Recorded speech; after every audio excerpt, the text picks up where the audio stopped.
વિદ્યાપીઠમાંથી શૈલેષભાઈ જાની બોલું છું। આજે ધોરણ 9ની અંદર 16મું प्रकरण जो આપણે આગળનું લેવાનું છે, भारतीय संस्कृति में गुरु शिष्य संबंध, उसी को हमें आगे बढ़ाना है। आनंद शंकर माधवन नामक उसके जो लेखक है, उस लेखक ने बहुत अच्छी तरह से भारतीय संस्कृति में जो गुरु शिष्य का संबंध है वह प्रदर्शित किया है। आज के संदर्भ में, प्राचीन संदर्भ में क्या उसकी गणना थी वही उसने बताया। पहले उसका परिचय लेते हैं हम। श्री आनंद शंकर माधवन का जन्म केरल प्रदेश के क्विलन जिले में हुआ। डॉक्टर जाकिर हुसैन के संपर्क में आने से हिंदू मुस्लिम के मधुर संबंधों के पक्षधर बन गए। महात्मा गांधी के भारत छोड़ो आंदोलन में भी माधवन जी का सक्रिय सहभाग रहा। जेल में रहकर हिंदी भाषा का अध्ययन किया। जेल से छूटकर आप भारत भ्रमण को निकल पड़े और बाद में बिहार में मंदार विद्यापीठ की स्थापना की। सन 1984 में अद्वैत मिशन और सन 1985 में शिवधाम अभिनव शिक्षा नगरी के स्थापना की। अब आप तीनों संस्थाओं के संचालक हैं। मलयालम तथा तमिल दोनों ही भाषाओं पर पूर्ण अधिकार होने के बावजूद आपने हिंदी साहित्य में सृष्टि की। आपके विषयों में दार्शनिकता, आधुनिकता एवं आध्यात्मिकता का बाहुल्य है। बिखरे हीरे, अनल शलाका, हिंदी आंदोलन, आमंत्रित मेहमान, आरती, उषा, संजीवनी आदि आपकी प्रमुख रचनाएं हैं। आमंत्रित मेहमान बिहार राष्ट्रभाषा परिषद द्वारा पुरस्कृत है। माधवन जी ने प्राचीन गुरु शिष्य परंपरा की गरिमा को स्पष्ट करते हुए वर्तमान शिक्षा प्रणाली पर परोक्ष रूप से करारा व्यंग किया है। हमारे समाज में व्यावसायिक संस्कृति की बोलबाला है। इस कारण गुरु शिष्य संबंधों में परिवर्तन आया है। पहले विद्यालय मंदिर के समान माने जाते थे। शिक्षा देना एक आध्यात्मिक अनुष्ठान था। वह परम सुख प्राप्ति का एक माध्यम था। उस जमाने में पैसे देकर शिक्षा खरीदी नहीं जाती थी।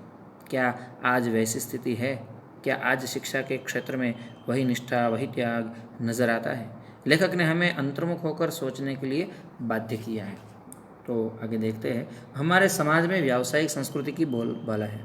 इसी कारण गुरु शिष्य संबंध में परिवर्तन आया है। पहले विद्यालय मंदिर के समान माने जाते थे। शिक्षा देना एक आध्यात्मिक अनुष्ठान था। वह परमेश्वर प्राप्ति का एक माध्यम था।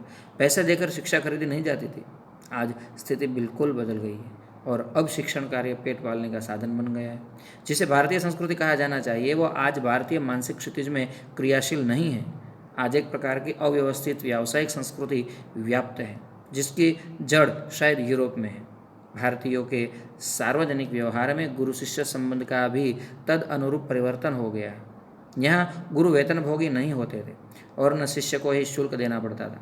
पैसे देकर विद्या खरीदने की यह क्रय विक्रय पद्धति निस्संदेह उस भारतीय मिट्टी की ही शुल्क की उपज है। गुरु को साक्षात परमेश्वर ही समझा जाता था। शिष्य पुत्र से अधिक प्रिय होते थे। यह सम्मान मिलना ही शक्ति पाने का रहस्य है। प्राचीन काल में गुरु की शिक्षादान क्रिया उनका आध्यात्मिक अनुष्ठान था। परमेश्वर प्राप्ति उनका एक माध्यम था। वो आज पेट पालने का जरिया बन गया। आगे हमने कुछ वाक्य रह गए हैं, हम आपको बतला देते हैं कि उस भारतीय मिट्टी का उपज नहीं है, मतलब यहाँ भारतीय की उपज नहीं है। यहाँ मिस्टेक है, व्याकरण भूल है तो सुधार लीजिएगा पैराग्राफ से बाद में। प्रारंभ में विवेकानंद को भारत में महत्वपूर्ण स्थान प्राप्त नहीं हुआ, पर जब उन्होंने अमेरिकन नाम कमा लिया तो भारतवासी दौड़े मालाएं लेकर कि स्वागत करने कि रविंद्रनाथ ठाकुर को भी नोबेल पुरस्कार जब मिला तो बंगाली लोग दौड़े यह राग अलापते हुए, अमादेर ठाकुर, अमादेर कठोर सपूत। दक्षिण भारत में कुछ समय पहले तक भरतनाट्यम और कथकली को नहीं पूछता था, पर जब उसे विदेशों में मान मिलने लगा तो आश्चर्य से भारतवासी सोचने लगे, अरे हमारी संस्कृति में इतनी अपूर्व चीज़ें भी पड़ी थी क्या? यहाँ के लोगों को अपनी खूबसूरती नज़र नहीं आती, मगर पराये के सौंदर्य को देखकर मोहित हो जाते हैं। जिस देश में ज्ञान पाने के लिए मैक्स मुलर ने जीवन भर प्रार्थना की, उस देश के निवासी आज जर्मनी और विलायत स्वर्ग जाने जैसा अनुभव करते हैं। ऐसे लोगों को प्राचीन गुरु शिष्य संबंध की महिमा सुनाना गधे को गणित सिखाने जैसा व्यर्थ प्रयास ही हो सकता है। एक बार सुप्रसिद्ध भारतीय पहलवान गामा मुंबई आए। उन्होंने विश्व के सारे पहलवानों को कुश्ती में चैलेंज दिया। अखबारों में यह समाचार प्रकाशित होते ही एक पारसी पत्रकार ने उत्सुकतावश उनके निकट पहुंचकर उनसे पूछा, साहब किस विश्व के किसी भी पहलवान से लड़ने के लिए आप तैयार हैं, तो आप अपने अमुक शिष्य से ही लड़कर विजय प्राप्त करके दिखाओ। गामा आजकल के शिक्षा क्रम में रंगे नहीं थे, इसलिए उन्हें इन शब्दों ने हैरान कर दिया। आंखें फाड़कर उस पत्रकार का चेहरा ताकते ही रह गए। बाद में धीरे से कहा, भाई साहब, मैं हिंदुस्तानी हूँ, हमारा अपना एक निजी रहन सहन है, शायद इससे आप परिचित नहीं हैं। जिस लड़के का आपने नाम लिया वह मेरे पसीने की कमाई, मेरा खून है और मेरे बेटे से भी अधिक प्यार है। इसमें और मुझ में कोई फ़र्क ही नहीं है। मैं लड़ा या वह लड़ा, दोनों बराबर ही होगा। हमारी इस परंपरा को आप समझने की चेष्टा कीजिए। हमको वंश परंपरागत से शिष्य हम लोगों को वंश परंपरा से शिष्य परंपरा अधिक प्रिय है। ख्याति और प्रभाव में हम सदा यह चाहते हैं कि हम अपने शिष्यों से कम प्रभावी रहे, यानी हम यही चाहेंगे कि संसार में जितना नाम मैंने कमाया उससे कहीं अधिक मेरे पिता कमाए।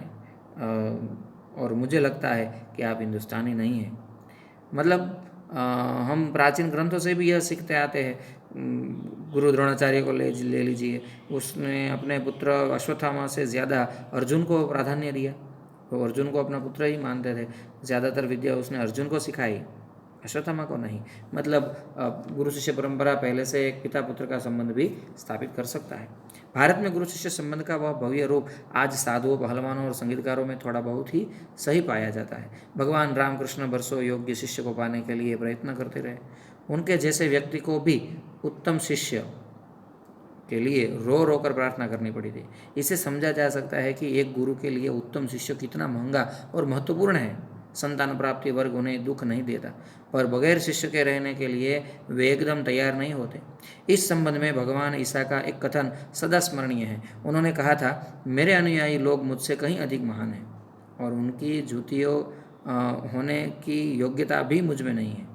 यही बात है कि गांधी जी बनने की क्षमता जिनमें है उन्हें गांधी जी अच्छे लगते हैं और वे ही उनके पीछे चलते भी हैं। विवेकानंद सिर्फ उन्हें पसंद आएंगे जिनमें विवेकानंद बनने की अद्भुत शक्ति निहित है। कविता के मर्मज्ञ और रसिक स्वयं कवि से अधिक महान होते हैं। संगीत के पागल सुनने वाले ही स्वयं संगीतकार से अधिक संगीत का रसास्वादन करते हैं। यहाँ पूज्य नहीं, पुजारी ही श्रेष्ठ है।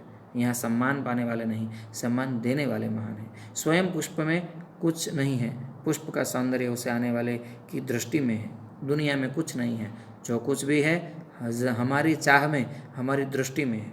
यह अद्भुत भारतीय व्याख्या अजीब सी लग सकती है, पर हमारे पूर्वज सदा इसी पथ के यात्री रहे। उत्तम गुरु में जाति भावना भी नहीं रहती। कितने ही मुसलमान पहलवानों के हिंदू चेले हैं और संगीतकारों के मुसलमान शिष्य रहे हैं। यहाँ परख गुण की, साधना की और प्रतिभा की होती भक्ति और श्रद्धा की ही कीमत है, न कि जाति संप्रदाय। हम जानते हैं कि सिकंदर आदि जो भी आए उसने ऐसे ऐसे लोगों की सराहना भी की है।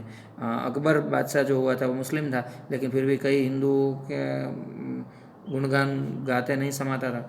मतलब तानसेन, बीरबल, ये सभी और सूरदास, नरसिंह मेहता, सभी का गुणगान उसने अपने मुख से ही कहे हैं। मतलब उनका जो जितना हो सका जितनी हो सके उतनी तारीफ भी की है।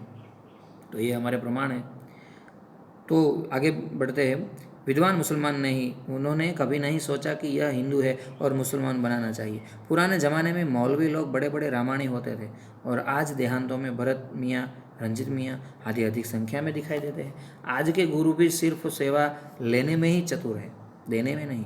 उपनिषदों में आचार्यों ने कहा, सेवा देने की चीज़ है, लेने की नहीं। सेवा लेने के अधिकारी बच्चे, रोगी, असहाय और वृद्ध बच्चों को परमेश्वर का ही मूर्त रूप समझ। सेवा रूपी पूजा से उनकी शक्ति को प्रज्वलित करने की क्षमता और सहृदयता रखने वाले ज्ञानी और तपस्वी पुरोहित आजकल के गुरु नहीं रह गए। किसी भी देव मंदिर की मूर्ति की शक्ति उतनी मात्रा तक ही संभव है जितनी मात्रा तक उनके पुजारी की भाव पूजा में नैवेद्य भावना भरी रखते। नैवेद्य भावना मतलब समर्पण भावना। यहाँ बहुत अच्छी तरह से उसने हमें एक अच्छी शिक्षा दी है कि गुरु शिष्य का संबंध आदि कैसा होना चाहिए और हमें किस तरह से उसे निभाना चाहिए।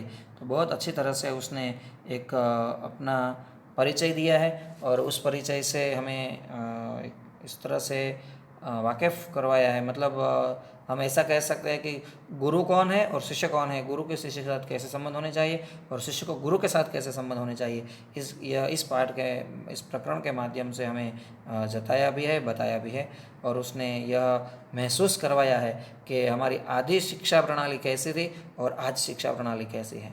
इन दोनों को समझकर हम आगे बढ़ते तो आगे का जो भी प्रकरण होगा हम फिर से आगे लेंगे और यहाँ तक हम रखते हैं।